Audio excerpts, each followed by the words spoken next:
हमें जाति तोड़ो समाज जोड़ो जो कहते हैं, इस देश को अगर जाति विरहित भारत बनाना है तो बुद्ध का भारत बनाना होगा। बुद्ध के सपने को और डॉक्टर बाबा साहब अंबेडकर के सपनों को पूरा करना होगा। अभी हमारे बीच सम्माननीय राजरत्न अंबेडकर सर ने बहुत अच्छा हमें मार्गदर्शन किया और उन्होंने कहा कि हम नागवंशीय हैं। उन्होंने काफी सारा इतिहास आपको बता दिया है, मुझे बहुत ज्यादा डिटेल में उसमें जाने की जरूरत नहीं है। सिर्फ मैं छोटी छोटी बातें, क्योंकि आप भी बहुत थके हुए हो, ज्यादा घुसेगा नहीं, मैं बिल्कुल सीधी सादी तरीके से आपको बताती हूँ कि डॉक्टर बाबा साहब कहते थे कि जो कौम, जो समाज, जो व्यक्ति अपना इतिहास नहीं जानता, वो समाज, वो कौम, वो व्यक्ति कभी अपना इतिहास निर्माण नहीं कर सकता। और इसके लिए हमें, चाहे वो स्त्री हो, चाहे वो हमारा बहुजन समाज हो, ये बहुत जरूरी है कि हमें अपना इतिहास पता होना चाहिए। आज 1 जनवरी 1800 का इतिहास ब्राह्मणवादियों ने हमारे बीच नहीं आना चाहिए करके बहुत कोशिश की, लेकिन बाबा साहब ने जब ये पढ़ा कि 1 जनवरी 1818 को ऐसे शूरवीर हमारे बॉम्बे नेटिव लाइट इन्फेंट्री के 500 महान सैनिकों ने एक इतिहास रखा, तो हर साल वो वहां जाके ट्रिब्यूट करते थे। साल के पहले दिन वो वहां जाके नमन करते थे, वंदन करते थे और उनसे प्रेरणा लेते थे। आज हम नारे लगाते हैं, डॉक्टर बाबा साहब अंबेडकर अंसा विजय असो, जय जय जय जय जय भीम, बहुत जोर से लगाते हैं, लेकिन व्हाट इज द नेक्स्ट? उसके बाद क्या? आज बच्चा बच्चा जानता है, आज बच्चा बच्चा भीम का है। छोटे से बच्चे को भी बोल दो, वो मम्मी और पापा नहीं बोलेगा, लेकिन भीम बोलेगा, जय भीम बोलेगा। इतने हमारे महामानव हमारे बीच हुए हैं। अगर ये आज के दिन शौर्य गाथा, हमारा गौरवान्वित इतिहास नहीं होता, तो न डॉक्टर बाबा साहब अंबेडकर होते, न महात्मा फूले होते, न सावित्री माई होती, न रमाई होती, न भीमाई होती, न हमें यहाँ पे आके आपको संबोधित करने का मौका मिलता। जब ये 1800 का युद्ध हुआ, उसके बाद पेशवाओं की सत्ता भारत से खत्म हुई और इंग्रजों की सत्ता आई। और आपको वो इंग्रजों को धन्यवाद कहना चाहिए कि जो हमारा बहुजन समाज अभी तक शिक्षा से वंचित था, इंग्रजों ने शिक्षा का प्रचार किया और हमारे बहुजन भाई बहन पढ़ पाए, और तभी महात्मा ज्योतिबा फूले पढ़ पाए। उनको जातीय व्यवस्था के बारे में पता चला, जातीय असमानता के बारे में पता चला, और जब महात्मा ज्योतिबा फूले पढ़ पाए तो उन्होंने सावित्रीबाई फूले को पढ़ाया और उनको शिक्षिका बनाया, उनको मुख्याध्यापिका बनाया।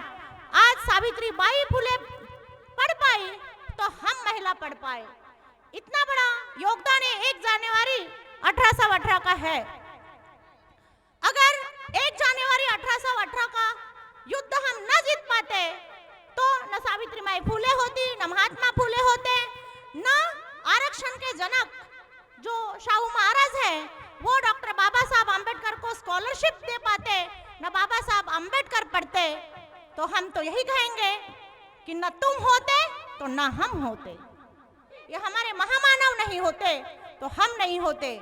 इसके लिए मेरी माताओं, बहनों, मेरे भाइयों और बाबाओं, जो भी मेरे सम्माननीय लोग यहाँ पे आए हैं, मंच पे बैठे हुए हैं, हमारे प्रेक्षक में भी काफी विचारवंत लोग बैठे हुए हैं। हम सभी से ये गुजारिश करेंगे कि आप अपने बच्चों को अपना इतिहास पढ़ाइए, क्योंकि मैंने एक चीज देखी है कि ब्राह्मण के 5 साल के बच्चे को उनका इतिहास तो पता होता ही होता है, लेकिन उनको हमारा भी इतिहास पता होता है। लेकिन हमारे बहुजनों के 5 साल के बच्चे को छोड़िए, 50 साल के आदमी को या महिलाओं को अपना इतिहास नहीं पता, और यही सबसे बड़ा कारण है हमारे गुलामगिरी का। अगर हम गुलामगिरी से मुक्त होना चाहते हैं तो अपना इतिहास पढ़िए, और वो पढ़ते पढ़ते सबसे पहले तो भारतीय संविधान पढ़िए, क्योंकि वो भारतीय संविधान पे, भारतीय संविधान के एक एक कलम पे, एक एक पन्ने पे, एक एक अक्षर पे आपको हक और अधिकार दिए हुए हैं। फिर भी हमारी महिलाएं अबलाई हैं। पुलिस स्टेशन में जिधर उधर महिलाओं का पति पीट रहा है, हर जगह आप देखिए, पेपर में पढ़िए, कैसे कैसे अन्याय होते हैं। हम पेपर में पढ़ते हैं तो आजकल तो पेपर पढ़ने की इच्छा नहीं हो रही है। क्या कारण है? क्योंकि आज जो हमारी महिला इतनी शोषित है, वंचित है, पीड़ित है, अबला है, या पहले तो ऐसी नहीं थी। सिंधु संस्कृति में भारत देश स्त्री सत्ताक था। पूरे भारत में स्त्री सारे बातों का नेतृत्व करती थी। वो एक संघ की गणिका थी, एक संघ की महारानी थी। इतना हमारा गौरवशाली महिलाओं का भी इतिहास है। लेकिन ऐसा क्या है कि हमारी महिलाएं आज कमजोर है, अबला है। अरे आप तो इस सृष्टि की संगठन है, आज तो आप इस सृष्टि की संस्थापिका है, आप इस सृष्टि की रचयिता है, आप शक्ति हो, आप कमजोर कैसे हो सकती है? इसका एक ही कारण है कि आप महिलाओं को भी आपका इतिहास नहीं पता। आज बेटी बचाओ बेटी पढ़ाओ का जो नारा दिया जाता है, क्यों दिया जाता है? क्यों ऐसे होता है कि हमारी महिलाएं इस भारत देश में सुरक्षित नहीं है, हमारी बेटियां सुरक्षित नहीं है? अरे बच्चे की बेटियां तभी तो पढ़ेगी बेटियां। मंदिर में हमारी महिलाएं सुरक्षित नहीं, हमारी बेटियां सुरक्षित नहीं। और कहीं भी आप जाइए, एक बार लड़की घर से बाहर गई या महिला बाहर गई तो घर में आते वक्त तक टेंशन रहता है कि नहीं? क्यों ऐसा हाल है? क्योंकि हम इधर बाबा साहब के बारे में जोर जोर से नारे लगाते हैं, बुद्ध के बारे में जोर जोर से नारे लगाते हैं, लेकिन हम उनके विचारों के अनुयायी नहीं हैं। हमारा सबसे बड़ा कार्य ये होना चाहिए, बाबा साहब ने ये किया, बाबा साहब ने वो किया, बाबा साहब ऐसे थे, बाबा साहब वैसे थे, ये करने की बजाय ये तो बच्चा बच्चा जानता है कि बाबा साहब कितने महान थे। तो बाबा साहब ऐसे थे, बाबा साहब वैसे थे, बाबा साहब ने ये किया, बाबा साहब ने वो किया, ये बोलने की बजाय अब बाबा साहब ने इतने महान कार्य किए, आपके लिए हर अधिकार हक उनको मिला के दिए, आपको मिला के दिए, हमें मिला के दिए। तो अब हम क्या करें? What is the next? Baba Saheb को आदर्श मानते हुए, बाबा साहब के विचारों से प्रेरणा लेते हुए अब मैं क्या करूंगा? मेरे हिस्से की लड़ाई मुझे लड़नी है और दूसरे के हिस्से की लड़ाई दूसरे लड़े। ये जब तक आप अपने मन में निश्चय नहीं करोगे, जब तक ठानोगे नहीं, तब तक बाबा साहब का सपना पूरा नहीं होगा। यह बहुत अच्छी बात है कि हम बाबा साहब को ट्रिब्यूट करने के लिए उनके नाम के नारे लगाते हैं, जोश आता है। जय भीम का मतलब होता है जोश, जय भीम का मतलब होता है शक्ति। But if you want to tribute, you have to contribute. If you want to tribute,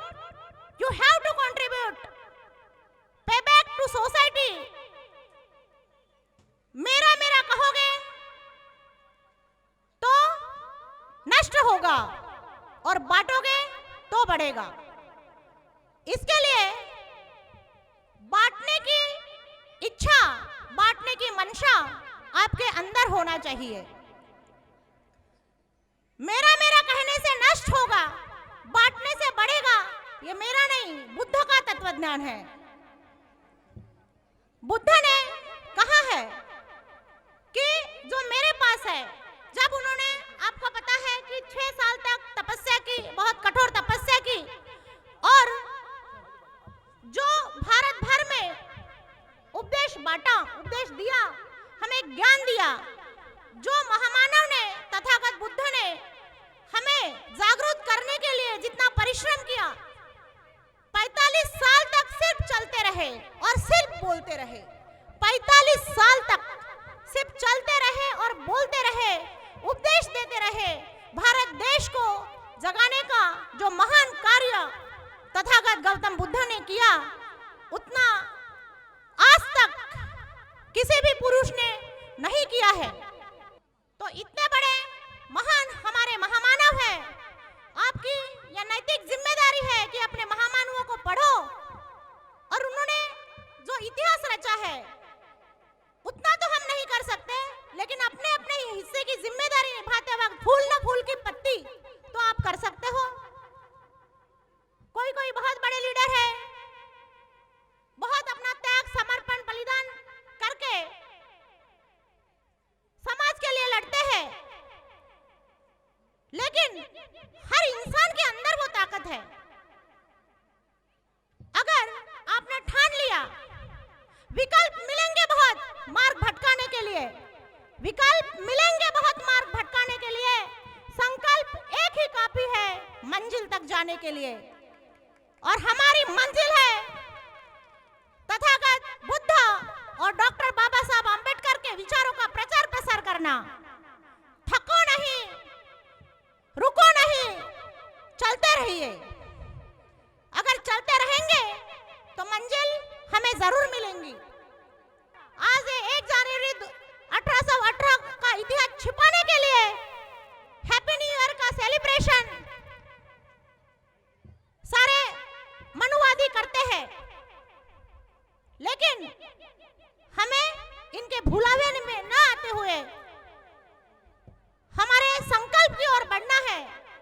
1956 में डॉक्टर बाबा साहब अंबेडकर ने 14 अक्टूबर 1956 में नागपुर में बुद्ध धम्म की दीक्षा ली, और उन्होंने कहा कि अब मैं एक मुक्त मानव हूं, ना मैं अछूत हूं, ना मैं शूद्र हूं, ना मैं अछूत हूं, ना मैं शूद्र हूं, मैं सिर्फ और सिर्फ एक मुक्त मानव हूं।